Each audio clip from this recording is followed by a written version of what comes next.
Hi, my name is Andrea, and today I'm going to talk to you about solutions to climate change. Last year, Barack Obama stated that climate change is no longer some far-off problem. It's happening. It's happening here and happening now. That makes it our problem. So what's the solution? The solution to climate change is to reduce the emission of greenhouse gases and to implement stronger local and individual policies.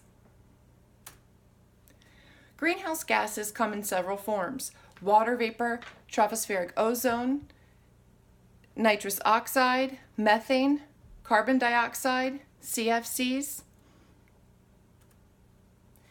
And CFCs and other gases make up only 2% of emitted greenhouse gases.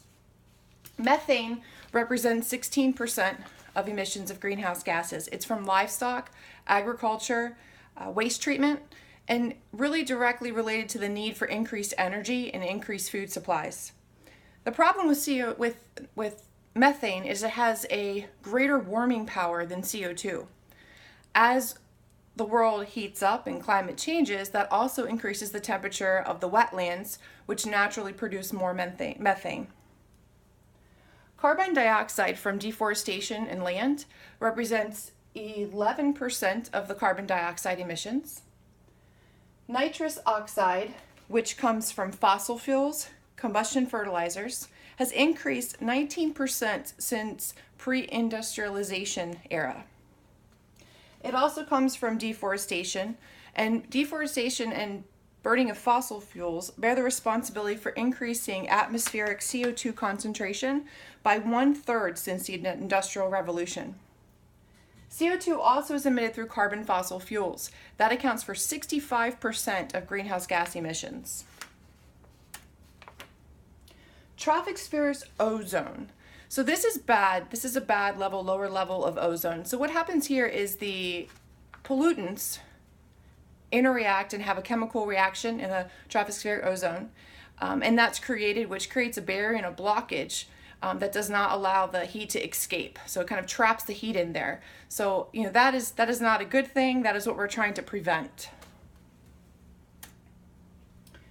So water vapor, you would think, is harmless, but it is considered a greenhouse gas. What happens is as the earth is heating up, there's more greenhouse gas of water vapor that's emitted. As that's emitted, it's warmed by the CO2. So the CO2 warms the water vapor, which then allows the atmosphere to absorb more water vapor, which creates a warmer temperature. So that cycle just viciously circles around because we have those pollutants interacting with the water vapor and essentially creating a warmer atmosphere. Scientists believe and predict that by the end of the 21st century that the Earth will have warmed 6.4 degrees Celsius. That's going to cause severe issues in climate change. So health issues are one of the number one issues that is a concern with the global warming and increase of temperature. Health issues can stem from the heat exacerbating already chronic conditions like heart disease. It can cause heat stroke. In cold temperatures, in extreme cold temperatures, it can cause hypothermia as well. Also, temperature-related illness. So people that are very susceptible to that would be the poor, people with less resources, children, also the elderly. They're very susceptible to heat and temperature illness. Air quality, just as itself from air pollutants. We all go through the summer and you see the alerts for good days and bad days for air quality. This is really because of the emittance of the greenhouse gases and pollutants. Climate change also, it also makes extreme weather. So extreme weather, precipitation, droughts, coastal storms, severe thunderstorms, drought and flooding. So these have been severe things. Even now we've got a winter storm going on. So there's a lot of extreme weather events that are happening because of climate change. In 1993, Milwaukee had a cryptosporidium outbreak. This is a bacteria that causes severe issues with intestinal linings of humans. Over 400,000 people were sickened. Over 50 people died. It was a severe event. They really believe that this came from runoff from cattle farms, which was because of climate change and additional water and flooding.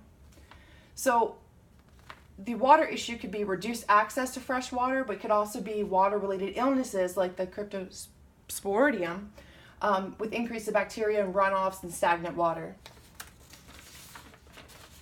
Vector-borne diseases. Those diseases come from mosquitoes and fleas and ticks. They cause malaria, West Nile virus, Lyme disease, rickettsiosis. When there's a drought, there's stagnant water, more of these bugs are around that water, increases the breeding. When there's too much water and there's humidity, then that also can increase the humidity and increase the breeding. Another issue is that if we're not getting cold enough weather and the earth is warming, then that cold weather doesn't kill off any of these insects. So again, just increases the amount and number of these insects, which increases their ability to carry these diseases to humans. Hurricanes between 2004 and 2013 displaced thousands of people, as well as caused $392 billion in damages. Hurricanes and tornadoes, we've seen it was an increase. There is not really a way to measure. If you look at small periods of time, really the increase in intensity has gotten much greater in the last several years.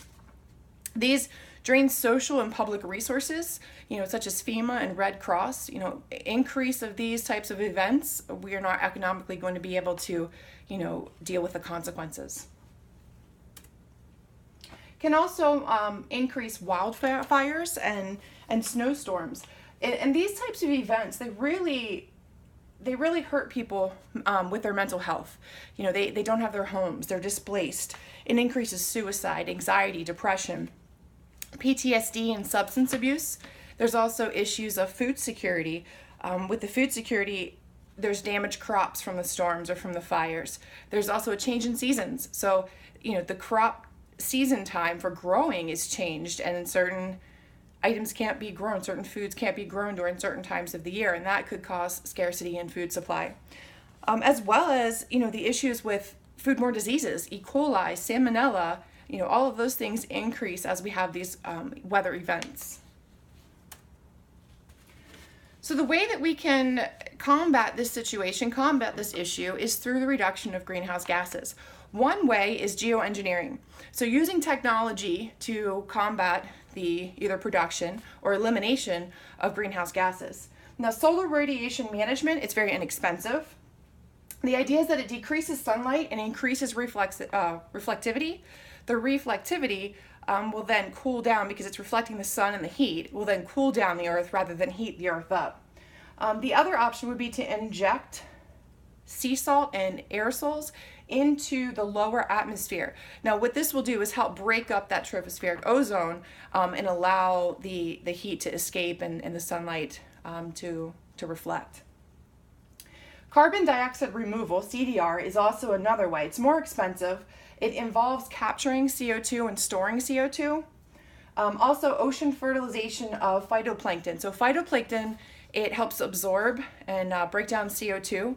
So the idea is that if you increase the phytoplankton in the water, that will in turn increase the carbon dioxide uptake. The afforestation, this is a little controversial, and there'd be limitations to that. So what this involves is using desolate land or desolate crops and having the CO2 get absorbed into those crops and then storing those crops. So there's also alternatives to greenhouse gases. We don't have to use fossil fuels and greenhouse gases. If you look at this chart, natural gas and coal are at the very top. Those are some of the number one CO2 producing fossil fuels that we have. So solar, wind, and nuclear are definitely options that are underutilized. Solar, the U.S. offers a tax break of 30% on your taxes for companies and people who invest in solar energy. It is a zero emission clean energy, so there's no emissions of greenhouse gases there. Wind or turbines increased by 260% efficiency over the last 14 years. And that's just fine tuning the turbines and the processes that we already have. There's a 22% increase in usage between 2014 and 2015. It is a clean and renewable energy. One of the downsides is it can be a little bit noisy, but definitely the pluses outweigh the minuses in this situation. Nuclear power constitutes 17% of the world's power. What's used is a light water reactor. There haven't been any additional explorations into nuclear energy. There may be other options, but this has kind of absorbed the market and taken over, and no other type of nuclear activity or energy has really been able to come to the limelight.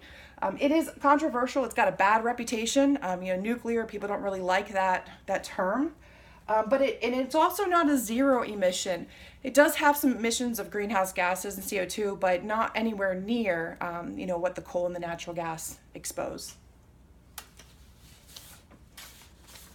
So we also have individual and local policies that can help contribute to the fight in global warming and climate change.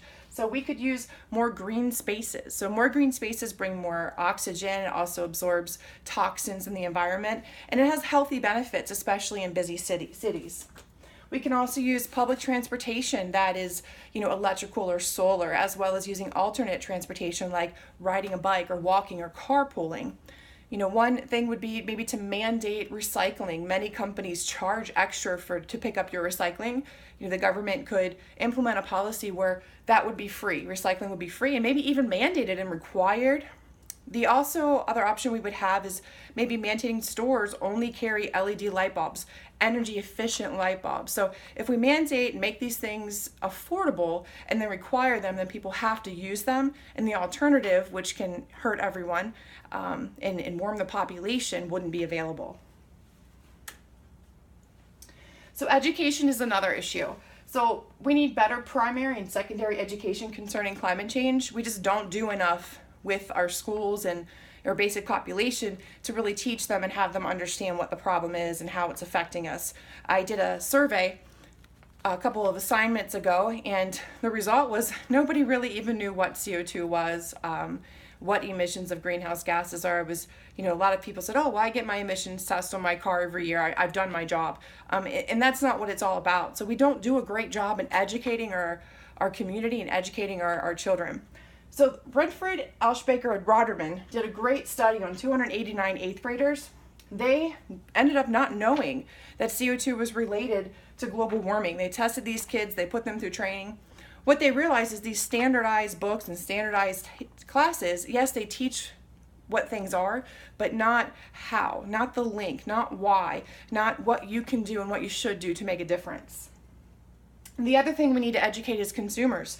31 to 40% of all U.S. food is not consumed. So the amount of food waste and the fossil fuels and the greenhouse gases that are emitted from food and food production and food waste, we need to educate people. Cook at home more, like how to shop smart, not using fast food, not using prepared foods. We can also make policies to assess homeowners' tax based on carbon footprint. De La Fuente, Rojas, and McLean, they suggest that we have a burden sharing approach. So what this would mean is, for that rich person who is using a lot more carbon and emissions of gas and, they're impacting the environment greater, they would have a bigger tax than the person who either chooses to have more green measures or maybe live smaller, and that would be a cost sharing burden. Also, personal carbon footprint goal. So each person knowing what their goal is, the idea is that you would try to get to that goal or you would meet that goal. You give an American a number and they beat it. They can go higher, they can go farther, they can go stronger. You see this with Fitbits and other social media and technology. So, giving somebody the ability to see, how am I impacting and what can I do to make a difference? And then seeing those results every day of, my footprint was worse yesterday. I need to do something to improve it. Or, hey, I'm getting a little bit better. It pulls the responsibility back on the individual and, makes you feel like it's ownership and you're part of the solution, not the problem. So the moral dilemma is, whose issue is it? Whose responsibility is it for reducing carbon emissions? The Industrial Revolution created a serious issue with greenhouse gas and CO2 emissions. Those people are long gone. So does the current generation suffer and sacrifice in order to help the future generation, even though they'll never see the benefits of it? And is greenhouse gas emissions, what's more important? human need and human wants, or taking care of the planet. So it's a very personal, individualized problem. And that becomes a moral dilemma because everybody has different values and everybody has, a different set of beliefs. If we all kind of make it an individual problem and then make it our problem, then from there, culture will change. So current international policy, the United Nations Framework Convention on Climate Change, UNFCCC, was adopted in 1992 and includes 197 countries, including the United States. It was extended in 1997 by the Kyoto Protocol, which included 192 countries. The Kyoto Protocol was formed from the understanding that man-made CO2 emissions were a driving factor to climate change. The Paris Agreement of 2015, that kind of created a mutual goal of limiting rising global temperature to less than 2 degrees. But there's a problem with international policies. They are based on trade and economics. There's no penalties, there's no commitment. You can back out like Trump did and say, I don't want to be in this anymore, and there's no consequence for not participating in a cause. A bottom-up approach would create pressure, just like the civil rights movement, just like many other laws and things that got changed, policies that got changed. So it would create a demand. Higher levels would react because the culture was changing and demanding that. Grassroots organizations, local support from citizens like officials and mayors, those are types of things that, we can lobby and we can create an awareness and drive that factor. So Cristina Figueres has a great quote. We have to get to the point where each individual, each corporation, and each community chooses low carbon because it makes fundamental sense and it should become a no-brainer. The fact is, the reality is our planet is warming. We can't ignore the consequences, and it's everyone's responsibility to make sure we reduce greenhouse gas emissions as well as lobby for policies that are individual and local policies in order to create larger laws, international, national, government laws in order to fix this problem. So hopefully you'll do your share.